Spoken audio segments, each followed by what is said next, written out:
बिस्मिल्लाहिर्रहमानिर्रहीम। नाज़रीन अस्सलाम वालेकुम। मैं हूं आपका मेज़बान साबिर शाकिर। आज है जनाब 29 दिसंबर साल 2020 और दिन है आज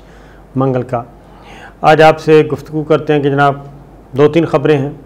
और कोशिश करेंगे दोनों तीनों ख़बरों का अहाता करें। सबसे पहले एक ख़बर लेते हैं और वो ये है कि भारतीय फ़ौज किस तरीके से मुजरिमाना कार्रवाइयों में मुलव्वस है और जंगी जराइम में मुलव्वस है, और इसका अब आहिस्ता आहिस्ता चीज़ें खुलकर सामने आ रही हैं। और मकबूजा कश्मीर में आपको मालूम है कि इन्होंने जनाब 5 अगस्त पिछले साल 2019 में 370 आर्टिकल और 35 से आर्टिकल को मनसूख किया था, और उसके बाद से लेके अब तक वहाँ पे जो सिचुएशन है जुल्म व सितम की, वो पूरी दुनिया के इल्म में है और वहाँ पे किसी को नहीं जाने दिया जा रहा। वहाँ पे हर शख्स को घर घर की तलाशी, हर गली में इंडियन आर्मी मौजूद है और जुल्म सितम और बेहुरमती, आबरूरेज़ी, इस तरह के बेशुमार वाक़यात हैं। और पैलेट गन्स का इस्तेमाल तो आपको मालूम ही कि हो रहा है, और बिनाई ज़ाया कर रहे हैं। अब कुछ चीज़ें रिकॉर्ड पे आ गई हैं और चीज़ें रिकॉर्ड पे आ रही हैं, और अब आलमी ज़राए अबलाग ने भी इनको रिपोर्ट करना शुरू कर दिया। और जब इंसानी हकूक़ की तंजीमों ने जेनोसाइड वॉच रिपोर्ट की चीज़ खबरें और रिपोर्ट सामने आईं, और उसमें मालूम हुआ कि इंडियन आर्मी जो है वो वहाँ पे मासूम लोगों को, मज़दूरों को, कामकाज करने वालों को मार रही है, कत्ल कर रही है, शहीद कर रही है, और उन पे सीधा साधा सा इल्ज़ाम आयद कर दिया जाता है कि ये अस्करियत पसंद है, इन्होंने गन उठाई है, इन्होंने सिक्योरिटी फोर्स को चैलेंज किया है। इस तरह की चीज़ें लाके उनको मार दिया जाता है। उनमें से एक वाक़या रिपोर्ट हुआ, और अब उसमें हुआ ये है जनाब कि भारतीय फ़ौज का एक अफसर, भारतीय फ़ौज का एक कैप्टन अफसर जी, उसके ख़िलाफ़ कत्ल का मुकदमा दर्ज हुआ है, और मज़ीद उसके साथ 2 सिविलियन थे, उनके ख़िलाफ़ भी मुकदमा दर्ज हुआ। और इन्होंने 3 कश्मीरियों को शहीद किया, और तीनों मज़दूर थे। और ये कोई ISI की रिपोर्ट नहीं है जी, कोई इंटेलिजेंस ब्यूरो पाकिस्तान की रिपोर्ट नहीं है, बल्कि ये ना ही हमारा ISPR कहल है। अब आलमी ज़राए अबलाग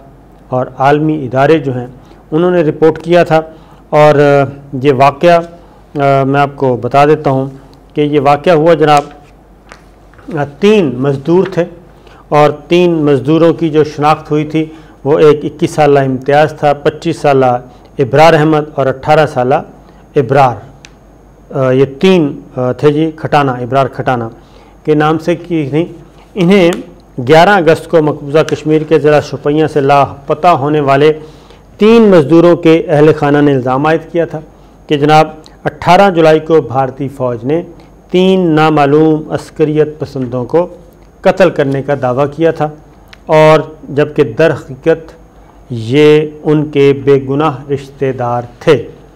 अब ये शुरू में आया, लेकिन शुरू में जब ये बातें आई जनाब, तो उस पर कहा गया नहीं ये अस्करियत पसंद थे, लेकिन ये मामला दबा नहीं और इस पर इंक्वायरी करवाई गई। और जब इंक्वायरी करवाई गई, क्योंकि एहतजाज हो रहा था, 3 मज़दूर निहत्ते काम करने वाले,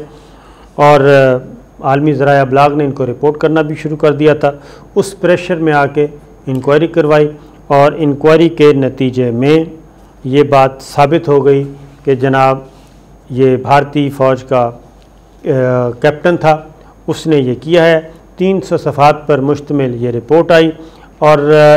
इसके तहकीकाती कमेटी के सरबराह जनाब डिप्टी सुपरिटेंडेंट पुलिस वजाहत हुसैन थे, और उन्होंने ये रिपोर्ट तैयार की, और जनूबी कश्मीर के प्रिंसिपल और सेशन कोर्ट शुपियाँ के इलाके में 3 मुल्ज़मान के ख़िलाफ़ चार्जशीट भी दायर कर दी गई है। मुल्ज़म की शनाख्त जनाब 62 राष्ट्रीय राइफ़ल्स के कैप्टन भूपिंदर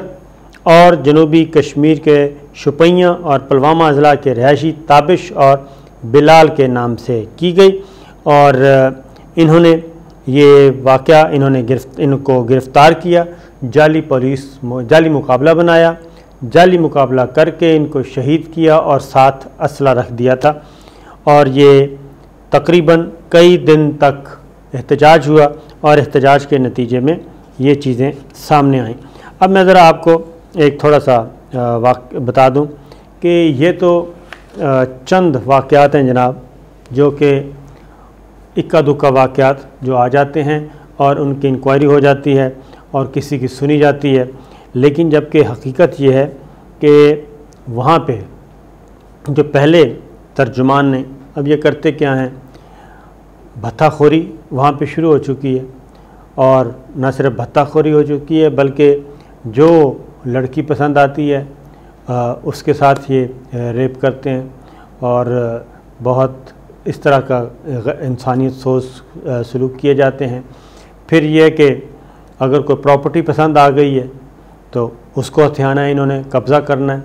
और कब्ज़ा करने के नतीजे में, और अगर कोई प्रॉपर्टी नहीं दे रहा, फ़रोख्त नहीं कर रहा, औने पौने फ़रोख्त नहीं करता, तो उसके नतीजे में क्या होता है जनाब, उसके नतीजे में फिर यही होता है, ये जो एक रिपोर्ट हुआ है, उनको मार दिया जाता है या फिर अगवा कर दिया जाता है, और उसको अस्करियत पसंद, और उसमें मुकामी जो लोग हैं, क्रिमिनल्स, वो भी इसमें शामिल हैं। बल्कि बाज़ औक़ात तो ये होता है मुकामी जो इंडियन दिल्ली के पिट्ठू हैं उनको साथ मिलाया जाता है और उनके ज़रिए ये काम किया जाता है। तो एक तो ये एक मैंने कहा आपसे ख़बर है, शेयर कर दूँ। अब जनाब दूसरी जानिब सऊदी अरब और अरब ममालिक ने, आपको मालूम है कि कतर के साथ ताल्लुकात मुनक़ते किए हुए थे, अब कतर के साथ ताल्लुकात वापस बहाल किए जा रहे हैं, और वो क्यों किए जा रहे हैं उसकी रीज़न ये है कि कतर को तो कोई ख़ास असर नहीं पड़ा, लेकिन अब ईरान के गिर्द जो दायरा है वो ज़रा थोड़ा सा तंग करना है, और सऊदी अरब, यूएई और उनके दीगर जो ममालिक हैं वो अब ये चाह रहे हैं कि आपस के जो अरब कंट्रीज़ हैं उनके इख्तलाफात ज़रा कम किए जाएं। उसकी रीज़न ये है कि कतर जो है वो अपने राह रस्म न सिर्फ बढ़ा रहा है बल्कि बढ़ा चुका है तुर्की के साथ, और उसकी जो दिफाई ज़रूरियात हैं वो तुर्की के साथ पूरी हो रही थी, और दूसरा वो ईरान की तरफ बहुत ज़्यादा राग़िब हो रहा था। और इस सिलसिले में अरब वज़राए ख़ारजा का एक इजलास हुआ है जिसमें कतर से सिफारती ताल्लुकात बहाल करने पर अब गौर शुरू कर दिया गया। पहले मैंने आपको कुछ अर्सा पहले आपको बताया था, ये उसका फ़ॉलोअप है कि इब्तदाई तौर पे ये शर्त रखी गई थी इसराइल के मामले में, ख़ास तौर पे कि इसराइल को तस्लीम करना है। तो उससे पहले सऊदी अरब ने, यानी कि MBS ने, ये अमरीकी वज़ीर ख़ारजा पोम्पियो से ये कहा था कि जनाब हमारे ताल्लुकात जो हैं वो तुर्की के साथ और कतर के साथ भी नॉर्मलाइज हो जाने चाहिए, और इस सिलसिले में अमेरिका जो है वो अपना असर व रसूख इस्तेमाल करे ताकि विन विन पोजीशन हो और फेस सेविंग मिले। और उसके बाद फिर अमेरिकी वज़ीर ख़ारजा ने ये कोशिश की थी, और जिसके नतीजे में ये दोबारा से अब कतर को वापस जो उस पर पाबंदियाँ लगाई हुई हैं अरब वज़राए ख़ारजा ने, अरब ममालिक ने, उसमें अरब है, सऊदी अरब है, और उसमें UAE है, उसमें बहरीन है, कुवैत है, ओमान है, इन ममालिक ने कतर से मुकम्मल तौर पे सोशल बाइकआउट किया हुआ है, और इनकी फ़िज़ाई सर्विस बंद की हुई है, फ़िज़ाई हदूद नहीं इस्तेमाल करने दे रहे, और बॉर्डर्स भी बंद किए हुए हैं, तिजारत बंद है, हर तरह की एक्टिविटीज़ बंद हैं, और रातों रात कतर से सऊदी अरब से कतरियों को बेदखल कर दिया था, और कुछ जो बाकी बचे थे वो ख़ुद आ गए थे। तो अब चूँकि मामलात ईरान को ज़रा थोड़ा सा नीचा दिखाना है, और ईरान को कंट्रोल करने के लिए और उसका साइज़ ज़रा कम करने के लिए ये अब एहसास पैदा हुआ है। और दूसरी एक और वजह भी है कि जो बाइडन इंतज़ामिया जो है वो कतर के साथ जो है ताल्लुकात मामूल पे लाएंगी, और उसकी रीज़न ये है कि कतर में अमेरिका का अहम तरीन फ़ौजी अड्डा भी है, और फिर अफ़गान तालिबान के मुज़ाकरात भी दोहा में सारा डोर डाला गया, वहीं पे सब कुछ हुआ। तुर्की और कतर के आपस में फ़ौजी ताल्लुकात, दिफाई ताल्लुकात और एक दूसरे की ट्रेनिंग, ख़ास तौर पे तुर्की सपोर्ट कर रहा है कतर को। कतर फिर ईरान के भी बहुत ज़्यादा करीब है, ईरान के साथ उसके ताल्लुकात नॉर्मल हैं। तो इस चीज़ से अगली किसी भी जो इत्तेहाद बनने जा रहा था अगेंस्ट, यानी कि तुर्की है, उसमें ईरान है, उसमें कतर है, उससे बचने के लिए अब सऊदी अरब ने ख़ास तौर पे ये स्टेप्स लेना शुरू किए हैं। और उसमें एक और भी चीज़ थी, वो ये थी कि सऊदी अरब ने ये डिमांड की थी, सऊदी अरब और इनके लाइक माइंडेड कंट्रीज़ ने, कि ईरान के साथ जो जौहरी प्रोग्राम की जो मुमकिना गुफ्त शनीद है जौहरी प्रोग्राम के हवाले से, कि उसमें ज़रूरी है, सऊदी अरब ने कहा था कि खलीजी रियासतों को भी उसमें शामिल किया जाए। यानी ईरान के साथ जो जौहरी अदम फैलाव का माहिदा 2015 में प्रेसिडेंट ओबामा ने किया था, ओबामा इंतज़ामिया ने, और जिसको 2018 में प्रेसिडेंट ट्रंप ने एकतरफ़ा तौर पे उससे अलहदा हो गए थे। लेकिन बाकी जो ममालिक हैं, बरतानिया और यूरोपियन कंट्रीज़, वो उसको अभी तक ओन करते हैं। उसमें चाइना भी है, उसमें रशिया भी है, वो उसको ओन कर रहे हैं। तो अब रीनिगोशिएट करने की बात की जा रही है, और रीनिगोशिएशन में सऊदी अरब ने ये अपनी ख्वाहिश ज़ाहिर की थी कि चूँकि सऊदी अरब भी अहम स्टेक होल्डर है और ख़लीजी रियासतें भी अहम स्टेक होल्डर हैं, इसलिए अब जो ईरान के साथ रीनिगोशिएट किया जाए उसमें हमें भी शामिल किया जाए। और ये ज़ाहिर है जी, सीधा सीधा एक क्या कहना चाहिए, अच्छा खासा थ्रेट था ईरान के लिए। तो ईरान ने तो इसको यकतरफ़ा तौर पे वहीं पे ही मुस्तरद कर दिया था कि जनाब इस माहदे से, जौहरी माहदे से मुताल्लिक़ सऊदी अरब या खलीजी रियासतों का कोई लेना देना नहीं है, और ये माहदा जो है वो उन्हीं ममालिक के साथ बातचीत हो सकती है, और वो भी उसमें कोई तरमीम भी नहीं करने देंगे। उसको बहाल करना है। ख़ुद ही पहले अमेरिका ने, प्रेसिडेंट ट्रंप उससे अलहदा हुए थे,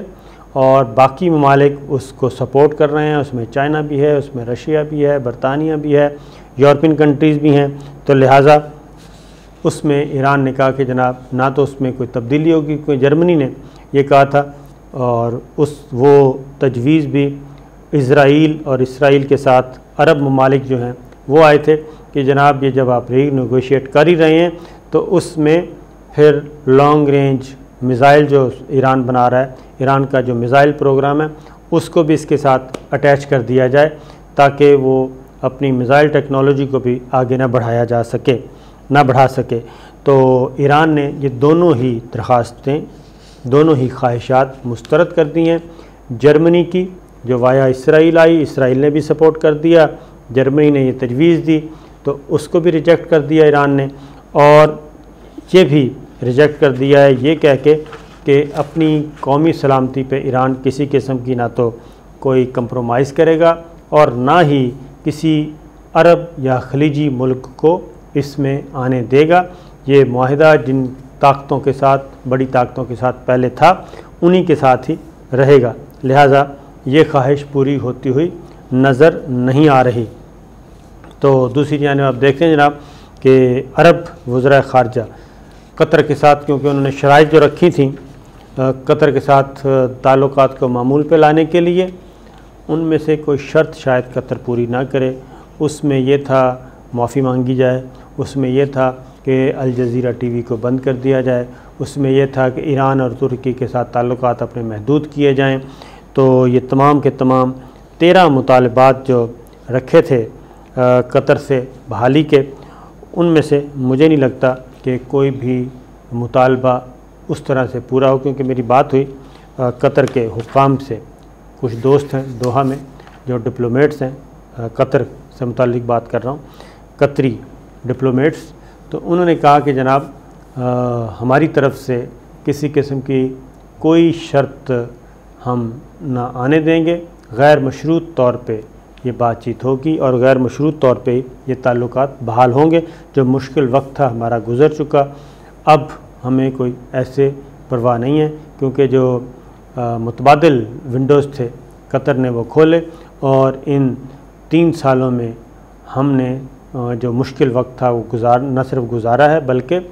अब हम इन अरब और खलीजी रियासतों के बग़ैर भी अपने आप को सर्वाइव कर सकते हैं। तो ये थी जनाब अब तक की ख़बरें। इजाज़त दीजिए, अल्लाह हाफ़िज़।